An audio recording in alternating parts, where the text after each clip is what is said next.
menjelaskan hasil dan pembahasan dari uji T berpasangan kasus yang kedua.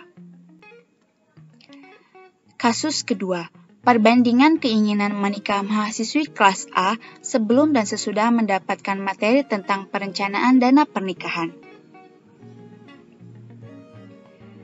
Data didapatkan dari 20 mahasiswi kelas A pada mata kuliah Perencanaan Keuangan Islam.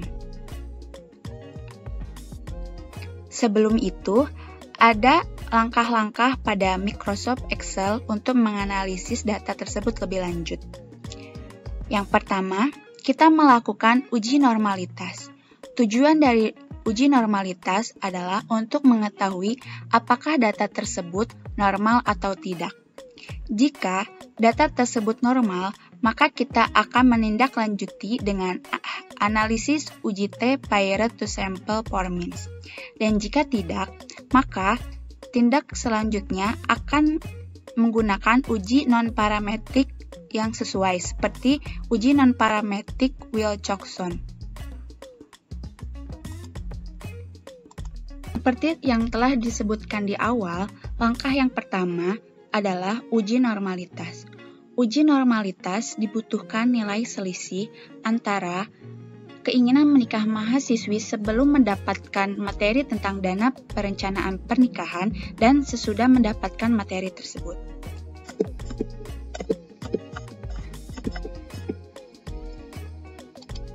Selisih yaitu dengan cara mengurangkan nilai sesudah dengan nilai sebelum.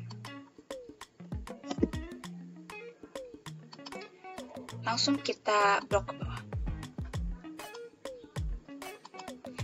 Setelah didapatkan nilai selisih, dilanjut dengan step berikutnya yaitu pastikan pada menu telah terinstall the ins dan real statistic. Kita memakai real statistic, descriptive statistic, and normality. Pada input range, kita isi dengan nilai selisih.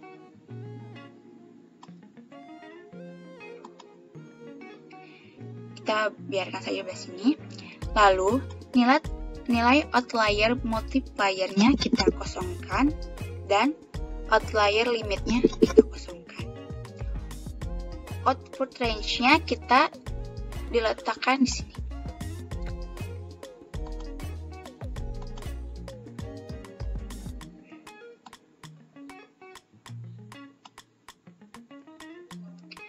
Bisa dilihat dari hasil box plot, nilai selisih berdistribusi normal. Mengapa? Karena tidak ada yang lebih condong ke sebelah kiri ataupun lebih condong ke sebelah kanan. Dan juga dapat diperkuat dengan hasil Shapiro-Wilk test.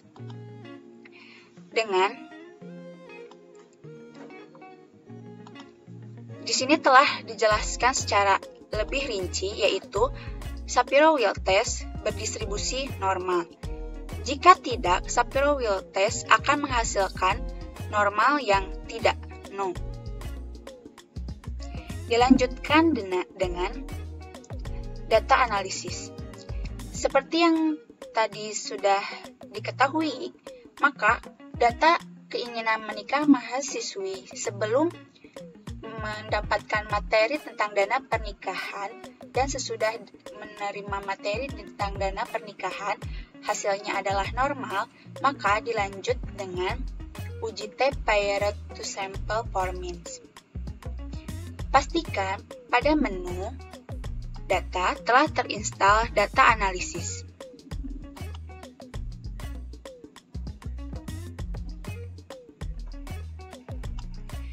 Karena kita di sini ingin mengetahui hasil dari t-test paired to sample for means, maka kita pilih yang ini. Mengapa data tersebut, data ini disebut dengan data uji T saling berpasangan? Karena masing-masing mahasiswi mempunyai nilai terhadap dirinya secara subjektif. Nilai terhadap dirinya dari sebelum mendapatkan materi dana perencanaan pernikahan dan penilaian diri sesudah menerima materi tentang dana pernikahan. Kita isi variabel 1 dengan nilai sebelum dan variabel kedua kita isi dengan data sesudah. Karena saya mengisi dengan judul, maka label sini saya centang dengan alpha 0,05 dan hipotesis mean difference kita isi dengan 0. Output range kita letakkan, ini meletakkan di sini. Lalu kita tekan OK.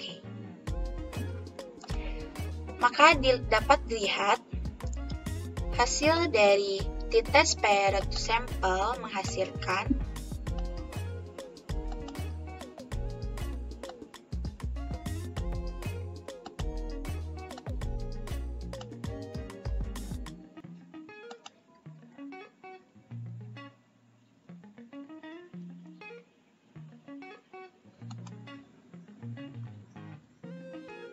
dari data tersebut menghasilkan hipotesis dengan berdasarkan tabel di atas, maka dapat diambil gambaran bahwa keinginan menikah mahasiswi kelas A lebih bervariasi sebelum mendapatkan materi tentang perencanaan dana pernikahan daripada sesudah mendapatkan materi.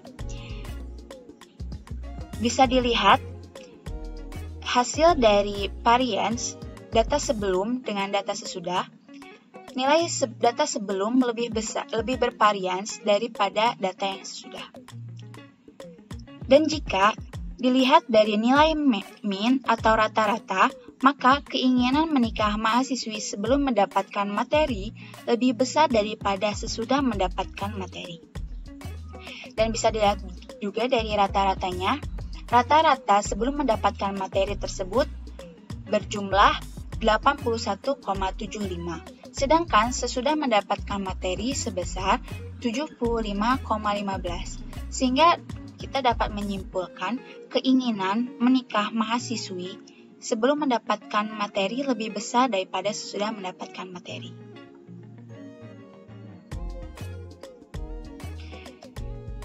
Dilihat dari person correlation, yaitu yang mengartikan erat atau tidakkah hubungan antara data sebelum dan data sesudah. Nilai korelasi berkisaran antara min 1, 0, sampai dengan 1. Dengan jika hasil lebih dari 0,7 yang mengartikan hubungan yang lebih erat. Sedangkan dari data mahasiswi didapatkan hasil person correlation-nya yaitu 0,64448265 sehingga nilai ini kurang dari 0,7 dan dapat disimpulkan person correlation atau hubungan antara dua data tersebut adalah sedang.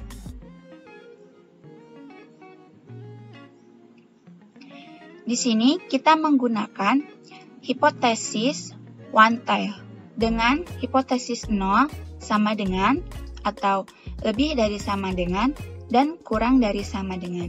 Dengan hipotesis 1 tidak sama dengan atau kurang dari dan lebih dari.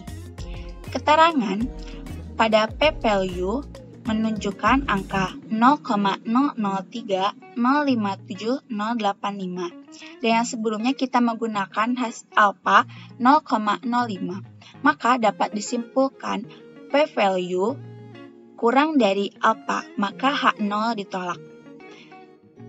Sehingga dapat disimpulkan bahwa keinginan menikah mahasiswi secara signifikan lebih besar sebelum daripada sesudah mendapatkan materi tentang perencanaan dana pernikahan.